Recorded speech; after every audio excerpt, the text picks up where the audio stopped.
relácii Pod schodami. Dnes tu máme Moniku Kršulovú, žiačku prvého ročníka, pracovník marketingu.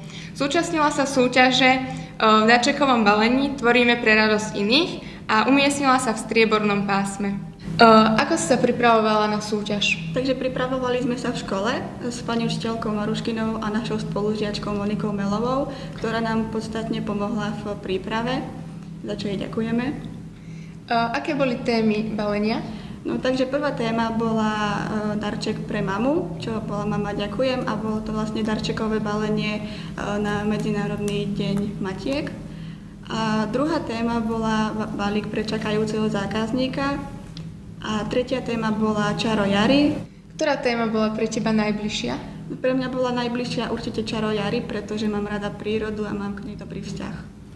A aká bola konkurencia na súťaži? Konkurencia bola ťažká, pretože tam boli súťažiaci aj z Čiech a vlastne všetci mali iné nápady a inšpirácie.